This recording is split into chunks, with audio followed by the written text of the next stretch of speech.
God is not great, ou religião pois ons everything. Deus não é grande. Christoperitens, capítulo 2. A religião mata. A aversão dele à religião, no sentido geralmente ligado ao termo, era do mesmo tipo que a de Lucrécio. Ele a encarava com os sentimentos devidos não a um mero delírio mental, mas a um grande mal moral. Olhava para ela como a maior inimiga da moralidade. Primeiro, por estabelecer excelências fictícias, crença em credos, sentimentos devocionais e cerimônias, não relacionados com o bem da espécie humana, e fazendo com que estas fossem aceitas como substitutas da virtude genuína. Mas, acima de tudo, viciando o padrão da moral, fazendo com que esta consista em realizar a vontade de um ser, no qual ela esbanja prodigamente todas as frases de adulação, mas a quem ela descreve, em sobria verdade, como eminentemente odioso. J. Honesto H.M. sobre seu pai, em sua autobiografia. Tanto um religio potuit suadere malorum. A tais píncaros de maldade são os homens levados pela religião.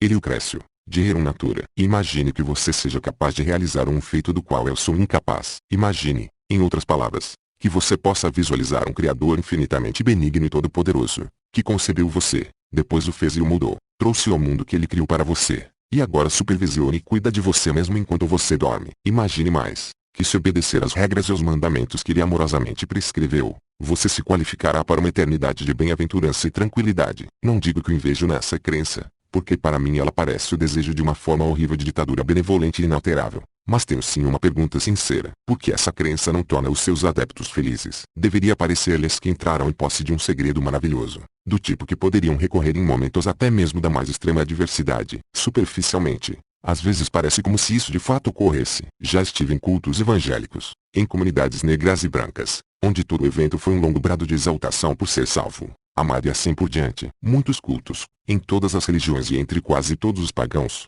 são planejados exatamente para evocar celebração e festejo comunal, e é precisamente por isso que desconfio deles. Há também momentos mais contidos, sóbrios e elegantes. Quando eu era membro da Igreja Ortodoxa Grega, podia sentir, mesmo que não conseguisse acreditar, as palavras jubilosas trocadas entre os crentes na manhã de Páscoa. Christus anesti. Cristo ascendeu. Aletus anesti. Ele realmente ascendeu. Fui membro da Igreja Ortodoxa Grega, devo acrescentar, por um motivo que explica por que muita gente professa uma fidelidade exterior. Entrei para a igreja para agradar aos meus sogros. O arcebispo que me recebeu em sua comunhão no mesmo dia em que celebrou meu casamento, dessa maneira embolsando duas tarifas em vez da única habitual. Mais tarde tornou-se um entusiástico chefe de torcida e levantador de fundos para seus colegas ortodoxos sérvios, os autores de assassinatos em massa Radovan Karadzic e Kukaron e Kihatiko Mladic, que lotaram incontáveis covas coletivas por toda a Bósnia. No meu casamento seguinte, oficiado por um rabino judeu reformista com inclinação einsteiniana e shakespeariana, eu tinha um pouco mais em comum com o oficiador. Mas mesmo ele estava cônscio de que sua perene homossexualidade era, em princípio, condenada como pecado capital, passível da punição de apedrejamento pelos fundadores de sua religião. Quanto à igreja anglicana, na qual fui originalmente batizado, hoje ela pode parecer um rebanho balindo pateticamente, mas como descendente de uma igreja que sempre desfrutou de subsídios estatais e de uma íntima relação com a monarquia hereditária, ela tem uma responsabilidade histórica pelas cruzadas, pela perseguição aos católicos, judeus e dissidentes, e pelo combate contra a ciência e a razão. O nível de intensidade flutua de acordo com o momento e o lugar, mas pode-se afirmar como verdade que a religião não se contenta, e no longo prazo não pode se contentar, com suas próprias alegações maravilhosas e sublimes garantias. Ela precisa tentar interferir na vida dos descrentes, ou hereges, ou adeptos de outros credos. Ela pode falar sobre a bem-aventurança do mundo vindouro, mas quer poder neste mundo aqui. E é de esperar que seja assim. Afinal, ela é totalmente criada pelo homem, e não tem a confiança nas suas diversas pregações sequer para permitir a coexistência entre diferentes credos. Tomemos um único exemplo, de uma das mais veneradas figuras que a religião moderna produziu. Em 1996, a República da Irlanda organizou um referendo sobre uma pergunta: se a Constituição do Estado ainda deveria proibir o divórcio. A maioria dos partidos políticos, num país cada vez mais secular, instou os votantes a aprovar uma mudança na lei. Eles o fizeram por duas excelentes razões. Não se julgava mais correto que a Igreja Católica Romana legislasse sua moralidade para todos os cidadãos, e era obviamente impossível sequer imaginar uma eventual reunificação irlandesa se a grande minoria protestante no norte fosse continuamente repelida pela possibilidade de uma lei clerical. Madre Teresa pegou um voo direto de Calcutá para ajudar na campanha, junto com a igreja e os defensores da linha dura, para o voto no não. Em outras palavras, uma mulher irlandesa casada com um bêbado incestuoso habituado a surrar a esposa nunca deveria esperar algo melhor, e poderia colocar sua alma em risco se rogasse por um recomeço. enquanto os protestantes podiam ou escolher as bênçãos de Roma ou ficar totalmente de fora. Não houve a mínima sugestão de que os católicos pudessem seguir os mandamentos de sua própria igreja sem pô-los a todos os outros cidadãos. Isso nas Ilhas Britânicas. Na última década do século XX, o referendo acabou por emendar a Constituição, mas por uma ínfima minoria. Madre Teresa naquele mesmo ano deu uma entrevista dizendo que esperava que sua amiga princesa Diana estivesse mais feliz depois de ter escapado de um casamento obviamente desgraçado. Mas é uma surpresa menor descobrir que a igreja aplica leis mais severas aos pobres ou que oferece indulgências aos ricos. Uma semana antes dos acontecimentos de 11 de setembro de 2001, participei de um painel de discussão com Denis Prager, um dos mais conhecidos apresentadores religiosos dos Estados Unidos. Ele me desafiou em público a responder ao que chamou de pergunta direta assim. Não, e eu concordei alegremente. Muito bem, disse ele. Eu devia imaginar-me numa cidade estranha ao anoitecer. Devia imaginar que havia um grande grupo de homens vindo na minha direção. Agora, eu me sentiria mais seguro, ou menos seguro, se soubesse que estavam chegando de um culto religioso. Como o leitor bem pode ver, não é uma pergunta que aceita sim, não como resposta. Mas fui capaz de respondê-la como se não fosse hipotética, só para ficar na letra B. Na realidade tive essa experiência em Belfast, Beirute, Bombaim, Belgrado, Belém e Bagdá. Em cada caso posso dizer com absoluta certeza, e posso dar os meus motivos, porque me sentiria imediatamente ameaçado se pensasse que o grupo de homens se aproximando de mim ao entardecer vinha de um serviço religioso. Aqui, então, está um breve resumo da crueldade inspirada pela religião que presenciei nesses 6 lugares. Em Belfast, vi ruas inteiras incendiadas por ações de guerra entre diferentes seitas da cristandade, e entrevistei pessoas cujos parentes e amigos haviam sido sequestrados e mortos ou torturados por esquadrões da morte religiosos rivais, frequentemente sem nenhuma outra razão que não pertencer a outra denominação religiosa. Há uma velha piada em Belfast sobre um homem que é parado num bloqueio de rua e indagado sobre sua religião. Quando ele responde que é ateu, perguntam-lhe, ateu católico ou protestante? Penso que isso mostra como a obsessão está enraizada até mesmo no lendário senso de humor local. Em todo caso, isso ocorreu, com efeito, com um amigo meu e a experiência decididamente não foi nada agradável. O pretexto ostensivo para essa mutilação são nacionalismos rivais, mas a linguagem de rua usada por tribos rivais consiste em termos insultuosos aos outros credos prods e teags. Por muitos anos, o establishment protestante queria que os católicos fossem tanto segregados quanto suprimidos. De fato, nos tempos em que foi fundado o Estado do Ulster, o lema era um parlamento protestante para um povo protestante. O sectarismo é convenientemente autogerador e sempre se pode contar com ele para evocar um sectarismo recíproco. No ponto principal, a liderança católica estava de acordo. Desejava escolas dominadas pelo clero e bairros segregados, para melhor exercer seu controle. Assim, em nome de Deus, os velhos ódios eram martelados em novas gerações de crianças em idade escolar, e ainda são. Mesmo a palavra martelar me provoca mal-estar. Uma ferramenta semelhante a essa era muitas vezes usada para destruir as rótulas daqueles que caíam vítimas de gangues religiosas. Quando vi Beirute pela primeira vez, no verão de 1975, a cidade ainda era reconhecível como a Paris do Oriente. Todavia, esse aparente Éden estava infestado de um amplo sortimento de serpentes. Sofria de um superávit positivo de religiões, todas elas acomodadas por uma constituição estatal sectária. Por lei, o presidente tinha de ser um cristão, geralmente um católico maronita, o líder do parlamento, um muçulmano, e assim por diante. Isso nunca funcionou bem, porque institucionalizava as diferenças de credos bem como de castas e etnia. Os muçulmanos xiitas eram a parte mais baixa da escala social, e os curdos eram totalmente destituídos de privilégios. O principal partido cristão era na verdade uma milícia católica chamada Falange,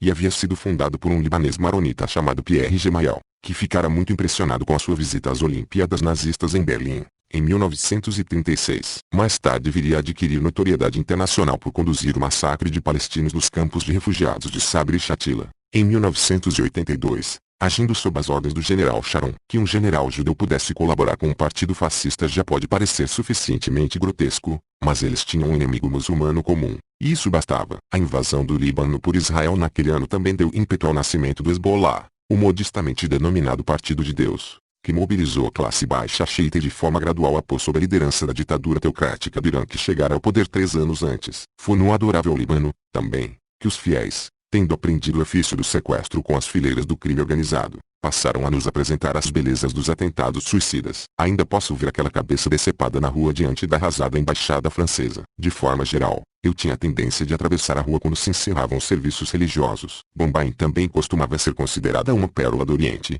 com seu colar de luzes ao longo da costa e sua magnífica arquitetura raiz britânica. É uma das cidades indianas mais diversificadas e plurais, e suas muitas camadas de textura foram sagazmente exploradas por Salman Rushdie, sobretudo em O Último Suspiro do Mouro. e nos filmes de Mira Nair. É verdade que houve ali embates intercomunitários, durante a época de 1947-8, quando o grande movimento histórico pela autonomia do governo indiano estava sendo arruinado pelas exigências muçulmanas de um Estado separado e pelo fato de o partido do Congresso ser liderado por um hindu devoto. Mas, provavelmente, tanta gente buscou refúgio em Bombaim durante aquele momento de sede de sangue religiosa quanto aqueles que fugiram ou foram expulsos de lá. Uma forma de coexistência cultural foi retomada, como muitas vezes acontece quando cidades são expostas a uma área às influências externas. Os Parsis, antigos adeptos de Zoroastro que foram perseguidos na Pérsia, eram uma minoria proeminente, e a cidade também abrigava uma comunidade historicamente significativa de judeus. Mas isso não bastou para satisfazer o Sr. Baltakrai e seu movimento nacionalista hindu Shiv Sena, que, nos anos 1990, decidiu que Bombaim deveria ser dirigida por e para seus correligionários, e despejou uma maré de brutamontes e assassinos nas ruas. Só para mostrar que podia fazê-lo, ordenou a troca de nome da cidade para Mumbai, o que é em parte o motivo de eu incluí-la nesta lista com seu nome tradicional. Belgrado foi a capital da Iugoslávia até a década de 1980, ou Terra dos Eslavos do Sul, o que, por definição, significava que era a capital de um estado multiétnico e multiconfessional. Mas um intelectual croata secular uma vez me deu um aviso que, como em Belfast, acabou assumindo forma de piada. Se eu digo às pessoas que sou ateu e croata, disse ele, elas me perguntam como posso provar que não sou sérvio. Ser croata, em outras palavras, é ser católico romano. Ser sérvio é ser cristão ortodoxo. Nos anos 1940, isso significou um estado títere nazista, estabelecido na Croácia com o patrocínio do Vaticano, que naturalmente buscou eliminar todos os judeus da região, mas também empreendeu uma campanha de conversão forçada dirigida a outra comunidade cristã. Como consequência, dezenas de milhares de cristãos ortodoxos foram ou massacrados ou deportados, e um vasto campo de concentração foi montado perto da cidade de Jasenovac. O regime do general Antipavelic e seu partido Stasi era tão repugnante que até mesmo oficiais alemães protestaram por serem forçados a se associar com ele. Na época em que visitei o sítio do campo de Jasenovac, em 1992, a bota militar estava sendo calçada por outro pé. As cidades croatas de Vukovar e Dubrovnik tinham sido brutalmente bombardeadas pelas forças armadas da Sérvia, agora sob controle de Slobodan Milosevic com Karamovic. A cidade de Sarajevo, basicamente muçulmana, fora cercada e estava sendo bombardeada 24 horas por dia. Em outra parte da Bósnia e Herzegovina, especialmente ao longo do rio Drina, cidades inteiras foram saqueadas e massacradas naquilo que os próprios sérvios denominaram limpeza étnica. Na verdade, limpeza religiosa teria sido um termo mais exato. Milosevic com Karamovic era um ex-burocrata comunista que sofrera mutação para se tornar um nacionalista xenófobo, e sua cruzada anti-muçulmana, que servia de cobertura para a anexação da Bósnia a uma grande Sérvia, foi em grande parte empreendida por milícias extraoficiais operando sob seu controle inegável. Essas gangues eram compostas de fanáticos religiosos, muitas vezes abençoadas por padres e bispos ortodoxos e, às vezes, reforçadas por colegas voluntários ortodoxos da Grécia e da Rússia. Foi feita uma tentativa especial de destruir toda a evidência de civilização otomana,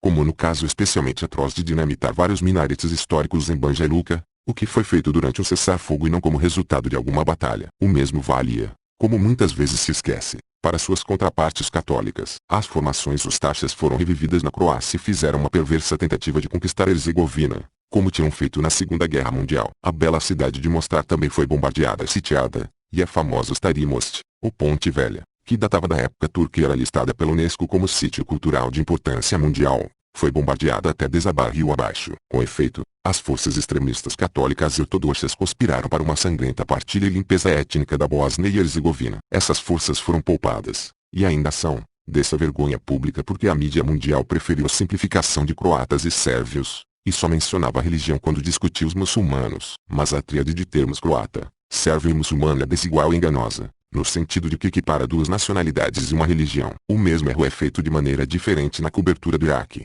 Com a tríade sunita xiita curdo, havia pelo menos 10.000 sérvios em Sarajevo durante o sítio, e um dos principais comandantes de sua defesa, um oficial e cavaleiro chamado General Jovan Divjak, cuja mão tive orgulho de apertar sob o fogo, também era sérvio. A população judaica da cidade, que data de 1492, também se identificava em sua maior parte com o governo e com a causa da Bósnia. Teria sido muito mais acurado se a imprensa e a televisão tivessem reportado que hoje as forças cristãs ortodoxas retomaram seus bombardeios de Sarajevo.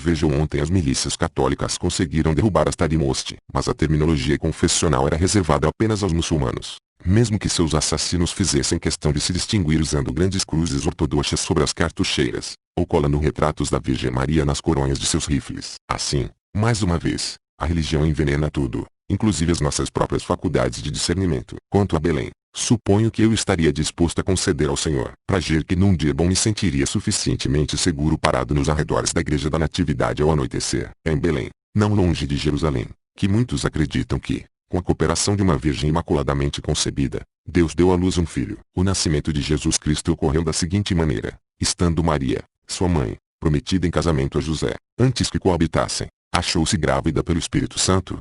Sim, e o semideus grego Perseu nasceu quando Júpiter visitou a Virgem Tani como uma chuva de ouro e a deixou grávida. O deus Buda nasceu através de uma abertura no flanco de sua mãe. Coatlicue, com sua saia de serpentes, pegou uma pequena bola de penas do céu e a escondeu no colo. E assim foi concebido o deus azteca Huitzilopochtli. A Virgem Nana colheu uma romã da árvore regada pelo sangue do assassinado Aritistis, a colocou em seu colo e deu à luz o deus Atis. A filha virgem de um rei mongol acordou certa noite e viu-se banhada numa grande luz, que fez com que ela desse à luz Gengis Khan. Krishna nasceu da Virgem Devaka. Horus nasceu da Virgem Isis. Mercúrio nasceu da Virgem Maia. Rômulo nasceu da Virgem Reia Sílvia. Por alguma razão, muitas religiões se forçam a pensar no canal de nascimento como uma via de mão única, e até mesmo o Corão trata a Virgem Maria com reverência. No entanto, isso não fez diferença durante as cruzadas, quando um exército papal se lançou a recapturar Belém e Jerusalém dos muçulmanos, destruindo incidentalmente no caminho muitas comunidades judaicas e saqueando a herética Bizâncio cristã, e infligindo massacres nas estreitas ruas de Jerusalém,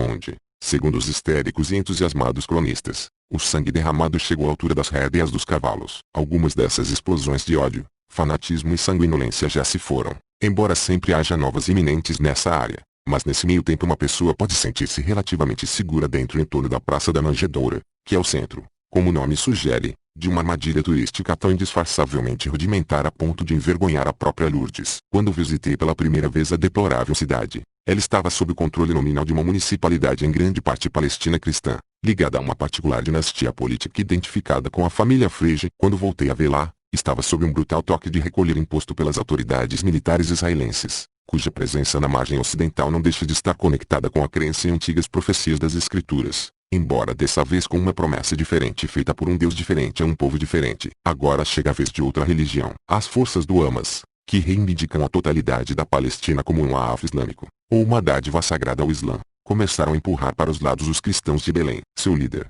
Mahmoud Al-Zahar, já anunciou que todos os habitantes do Estado Islâmico da Palestina deverão se conformar com a lei muçulmana. Em Belém, atualmente propõe-se que os não muçulmanos sejam sujeitos ao imposto al-Jizya, a histórica cobrança imposta sob o antigo Império Otomano. Funcionários da municipalidade estão proibidos de cumprimentar visitantes masculinos com aperto de mão. Em Gaza, uma jovem chamada Ayusha Al-Zami foi baleada e morta em abril de 2005 pelo crime de estar sentada sozinha, sem outra acompanhante, num carro com o seu noivo. O rapaz escapou com apenas uma surra cruel. O esquadrão Vício e Virtude dos líderes do Hamas justificou esse assassinato e a tortura casual dizendo que houve suspeitas de comportamento imoral. Na Palestina, que um dia já foi secular, turmas de rapazes sexualmente reprimidos são recrutados para bisbilhotar em volta de carros estacionados, com permissão de fazer o que lhes aprouver. Certa vez ouvi o falecido Abba Eban, um dos mais sérios e refinados diplomatas e estadistas de Israel, dar uma palestra em Nova York. A primeira coisa a chamar atenção na disputa israelense-palestina, disse ele, era a facilidade com que podia ser resolvida. Partindo desse ponto de suspense,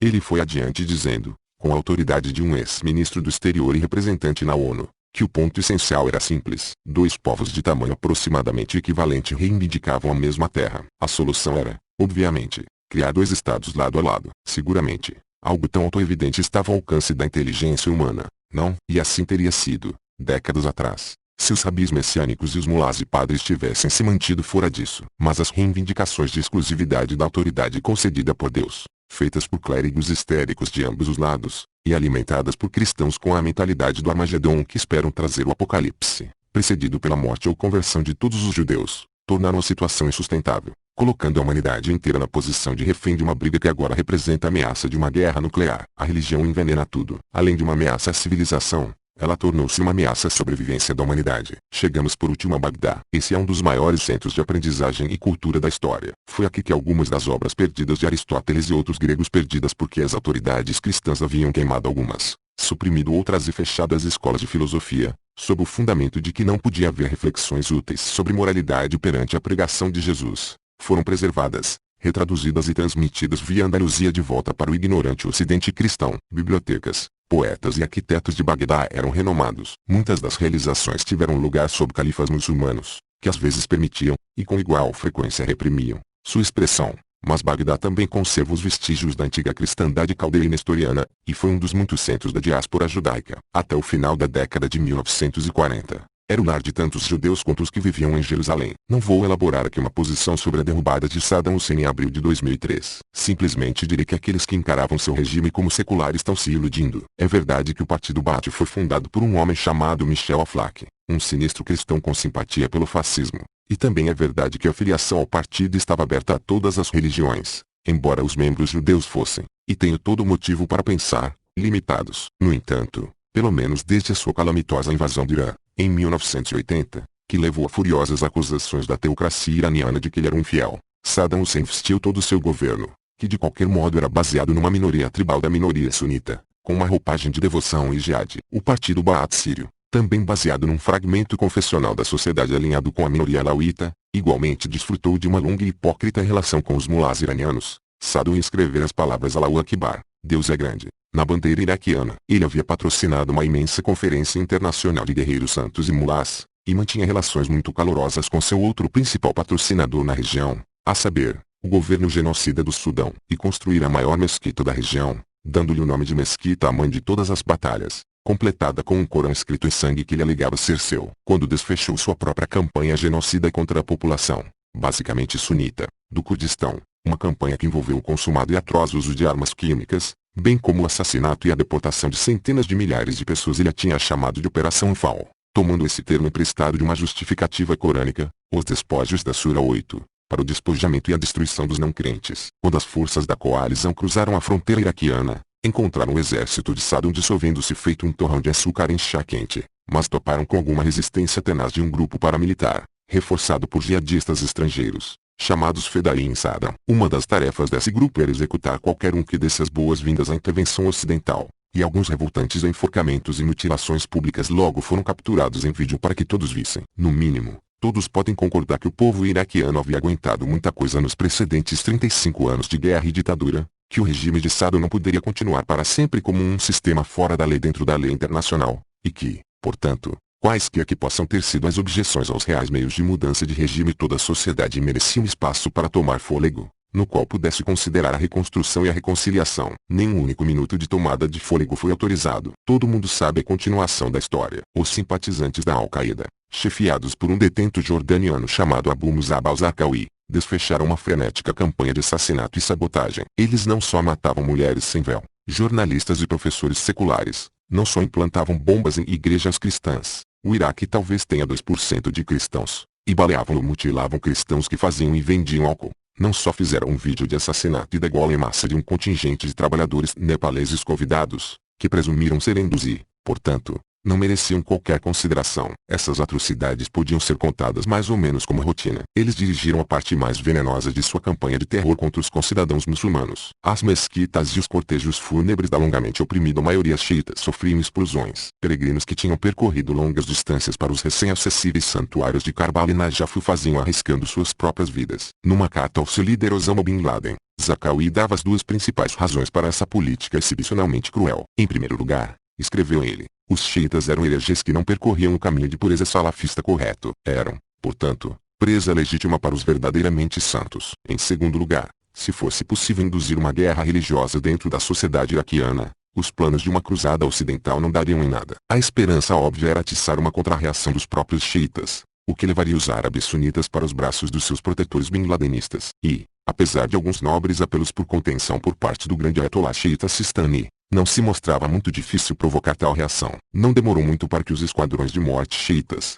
muitas vezes trajando uniformes da polícia, estivessem matando e torturando ao acaso membros da fé árabe sunita. A influência subreptícia da vizinha República Islâmica do Irã não era difícil de detectar. Em algumas áreas xiitas também se tornou perigoso ser uma mulher sem véu ou uma pessoa secular. O Iraque se vangloria de uma longa história de casamentos mistos e cooperação intercomunitária. Mas alguns anos dessa dialética de ódio conseguiram criar uma atmosfera de sofrimento, desconfiança, hostilidade política baseada em seitas. Mais uma vez, a religião envenenara tudo. Em todos os casos que mencionei, houve aqueles que protestaram em nome da religião e que tentaram se opor à maré crescente de fanatismo e ao culto da morte. Posso pensar num punhado de padres, bispos, rabinos e imãs que puseram a humanidade na frente da sua própria seita ou credo. A história nos dá muitos outros exemplos desses, os quais discutirei mais adiante. Mas esse incumprimento ao humanismo, não a religião. Se tocarmos nesse ponto, as crises também levaram a mim, bem como a muitos outros ateístas, a protestar em nome dos católicos do que sofriam discriminação na Irlanda, dos muçulmanos bósnios que enfrentavam extermínio nos Balcãs cristãos, de afegãos e iraquianos xiitas que eram levados ao fio da espada por jihadistas sunitas, e vice-versa, e inumeráveis outros casos similares. Adotar essa postura é dever elementar de um ser humano com respeito próprio. Mas a relutância geral das autoridades clericais em emitir uma condenação sem ambiguidades, seja do Vaticano no caso da Croácia ou das lideranças sauditas iranianas no caso de suas respectivas seitas, é uniformemente repugnante. E assim é a disposição de cada rebanho de reverter ao comportamento atávico sob a menor provocação. Não, senhor Prager, não achei uma regra prudente buscar ajuda quando o serviço religioso se encerra. Isso, conforme eu disse, é só a letra B. Em todos esses casos, qualquer pessoa preocupada com a segurança ou dignidade humana teria de esperar fervorosamente por uma erupção maciça de secularismo democrático e republicano. Não precisei viajar a todos esses lugares exóticos para ver o veneno fazendo efeito. Muito antes do dia crítico de 11 de setembro de 2001, pude sentir que a religião estava começando a reafirmar seu desafio à sociedade civil. Quando não estou atuando como um correspondente estrangeiro amador em experiência, levo uma vida bastante tranquila e ordeira. Escrevo livros e ensaios, ensino meus alunos a amar a literatura inglesa, participo de agradáveis conferências de tipos literários, tomo parte nos transientes debates que surgem na área editorial e na academia. Porém, mesmo essa existência relativamente protegida tem estado sujeita a ultrajantes invasões, insultos e desafios. Em 14 de fevereiro de 1989, meu amigo Salman Rushdie foi atingido simultaneamente por uma sentença de morte e uma sentença de vida, pelo crime de escrever uma obra de ficção. Para ser mais preciso, o chefe teocrático de um estado estrangeiro, o Ayatollah Khomeini do Irã, ofereceu publicamente dinheiro, em seu próprio nome, como recompensa para o assassinato de um romancista que era cidadão de outro país. Aqueles que foram incentivados a perpetrar esse corrompido esquema de assassinato, que se estendia a todos os envolvidos na publicação de os versos satíricos, não se oferecia somente uma fria quantia em dinheiro mas, também, um bilhete para o paraíso. É impossível imaginar uma afronta maior a cada valor da livre expressão. O Ayatollah não tinha lido, e provavelmente não podia ler, e de toda maneira proibiu todo mundo de ler o romance, mas conseguiu deflagrar horrorosas demonstrações, entre os muçulmanos na Grã-Bretanha bem como no mundo todo, onde multidões queimavam livros e berravam que o autor também devia ser lançado às chamas. Esse episódio, em parte horripilante e em parte grotesco, obviamente teve suas origens no mundo material ou real. O Ayatollah, tendo sacrificado as vidas de centenas de milhares de jovens iranianos numa tentativa de prolongar a guerra que Saddam Hussein começara, e assim transformá-la numa vitória para sua própria teologia reacionária, recentemente fora forçado a reconhecer a realidade de concordar com a resolução de cessar-fogo das Nações Unidas. Resolução essa que ele tinha jurado tomar veneno antes de assiná-la. Em outras palavras, ele estava precisando de um problema. Um grupo de muçulmanos reacionários da África do Sul, participantes do parlamento títere do regime do apartheid, havia anunciado que se o Sr. Rushdie comparecesse a uma feira literária em seu país, ele seria morto. Um grupo fundamentalista no Paquistão derramara sangue nas ruas. Khomeini tinha de provar que não podia ser sobrepujado por ninguém. Acontece que algumas afirmações alegadamente feitas pelo profeta Maomé que são difíceis de conciliar com o ensinamento muçulmano. Eruditos do Corão têm tentado a quadratura desse círculo, sugerindo que, nessas instâncias, o profeta estava acidentalmente recebendo ditados de Satã em vez de Deus. Esse estratagema, que não teria desgraçado a escola mais sinuosa da apologética cristã medieval, oferecia uma oportunidade excelente para um romancista explorar a relação entre texto sagrado e literatura. Mas a mente literal não entende a mente irônica, e a vê sempre como fonte de perigo. Além disso, Rushdie fora educado como muçulmano e tinha compreensão do Corão, o que efetivamente significava que era um apóstata. E apostasia, segundo o Hadith, é passível de punição apenas com a morte. Não há direito de mudança de religião e todos os estados religiosos sempre insistiram em duras penalidades para aqueles que tentaram. Uma série de graves atentados foi realizada por esquadrões da morte religiosos, apoiados por embaixadas iranianas, para matar Rushdie. Seus tradutores para o italiano e japonês foram criminosamente agredidos, ao que parece em virtude de uma crença absurda de que o tradutor pudesse saber seu paradeiro, e um deles foi mutilado de forma selvagem e deixado às portas da morte. O editor norueguês foi baleado diversas vezes nas costas com um rifle de alta velocidade e deixado como morto na neve,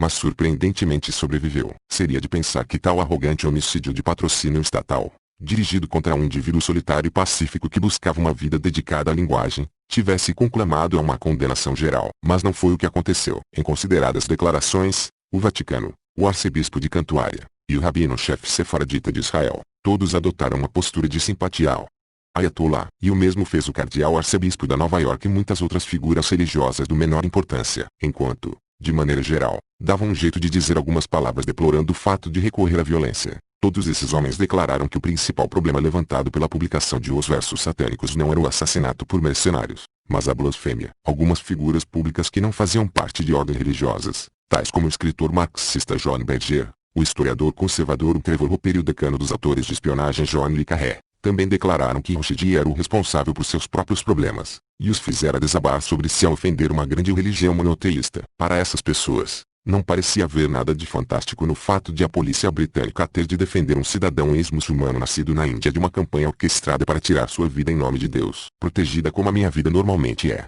senti o gosto dessa situação surreal quando o Sr. Rushdie veio para Washington durante o fim de semana de Ação de Graças de 1993, para manter um compromisso com o presidente Clinton, e ficou 2 noites em meu apartamento. Uma enorme e ameaçadora operação de segurança foi necessária para concretizar isso, e quando a visita terminou, pediram-me para fazer uma visita ao Departamento de Estado. Ali fui informado por um funcionário sênior de que fora interceptada uma conversa digna de crédito manifestando a intenção de vingança contra mim e a minha família. Fui aconselhado a mudar meu endereço e o número de telefone, o que me pareceu uma maneira improvável de evitar represálias. No entanto, chamou a minha atenção para algo que eu já sabia. Não é possível dizer, bem, você segue no seu sonho xiita de um imã oculto e eu sigo no meu estudo de Thomas Paine e George Orwell. E o mundo é grande o bastante para nós dois. O verdadeiro crente não consegue descansar até o mundo inteiro curvar-se a seus pés. Não é óbvio para todos, digamos, os devotos, que a autoridade religiosa é suprema e que aqueles que declinam em reconhecê-la abriram mão do seu direito de existir. E,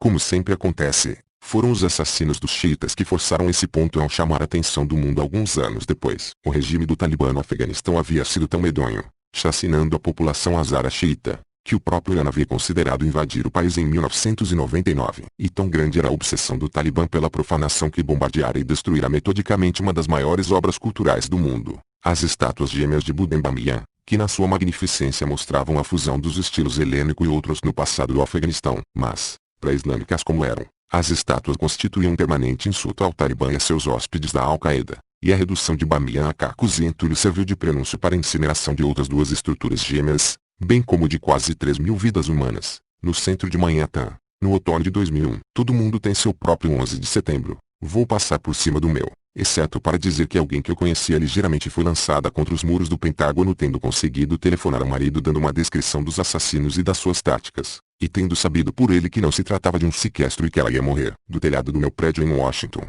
pude ver a fumaça subindo do outro lado do rio e, desde então, nunca mais passei pelo Capitólio ou pela Casa Branca sem pensar no que poderia ter acontecido não fosse a coragem e o expediente dos passageiros do 4º avião, que conseguiram fazer com que ele pousasse na Pensilvânia a apenas 20 minutos de voo do seu destino. Bem, numa resposta adicional a Denise Prager, fui capaz de escrever, aí está a sua resposta. Os 19 assassinos suicidas de Nova York, Washington e Pensilvânia eram, sem sombra de dúvida, os crentes mais sinceros dentro daqueles aviões. Talvez possamos ouvir um pouco menos sobre como pessoas de fé possuem vantagens morais que outros só têm a invejar. E o que aprender com o júbilo e a estática propaganda com que o grande feito de fidelidade foi recebido no mundo islâmico. Na época, os Estados Unidos tinham um advogado-geral chamado John Ashcroft, que afirmara que o país não tinha rei exceto Jesus, uma declaração exatamente 2 palavras longa demais. E um presidente que queria entregar o cuidado dos pobres a instituições com base na fé. Não poderia ser esse um momento em que a luz da razão, e a defesa de uma sociedade que separasse igreja e Estado, e que valorizasse a livre expressão e a livre investigação, ganhassem 1 ou 2 pontos. A decepção foi, e para mim continua sendo, aguda. Em poucas horas, os reverendos Pat Robertson e Jerry Falwell anunciaram que a emulação de seus semelhantes era um julgamento divino da sociedade secular que tolerava a homossexualidade e aborto. No serviço memorial solene pelas vítimas, realizado na Bela Catedral Nacional, em Washington, foi permitida uma prédica de Billy Graham, um homem cuja ficha de oportunismo e antissemitismo já é por si só uma pequena desgraça nacional. Seu absurdo sermão fazia a alegação de que todos os mortos estavam agora no paraíso e não retornariam a nós mesmo que pudessem. Digo absurdo porque é impossível, mesmo nos termos mais lenientes, acreditar que um bom número de cidadãos pecadores não fora assassinado naquele dia pela Al-Qaeda. E não há razão para acreditar que Billy Graham pudesse saber os paradeiros de suas almas, muito menos seus desejos póstumos. Mas havia também algo de sinistro em ouvir alegações detalhadas de conhecimento do paraíso, do tipo que o próprio Bin Laden estava fazendo em nome dos assassinos. As coisas continuaram a se deteriorar no intervalo entre a remoção do Talibã e a derrubada de Saddam Hussein. Um oficial militar sênior chamado General Ilian Boykin anunciou que lhe fora concedida uma visão enquanto observia anteriormente durante o fiasco na Somália. Ao que parece,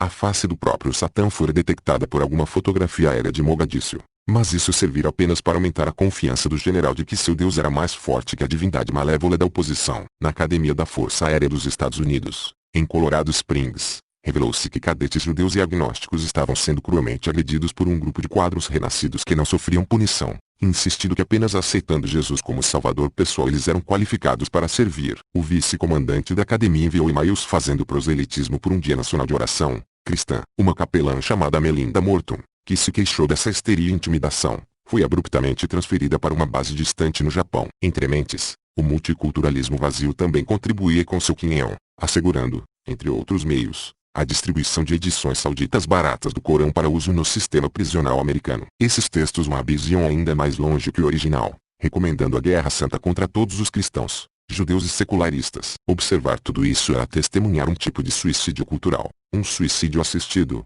no qual crentes e não crentes estavam igualmente preparados para oficiar. Deve-se ressaltar de vez que esse tipo de assunto, além de ser antiético e antiprofissional, era também decididamente inconstitucional e anti-americano. James Madison, autor da primeira emenda à Constituição, que proíbe qualquer lei referente ao estabelecimento de uma religião, foi também autor do artigo V, que declara sem qualquer ambiguidade que nenhum teste religioso jamais será exigido como qualificação para qualquer agência ou órgão público. Seus détaché memorandos desvinculados, deixam muito claro que ele a princípio se opunha à nomeação governamental de capelães, fosse para as Forças Armadas ou nas cerimônias de abertura do Congresso. O estabelecimento de uma capelania no Congresso é uma violação palpável da igualdade de direitos, bem como de princípios constitucionais.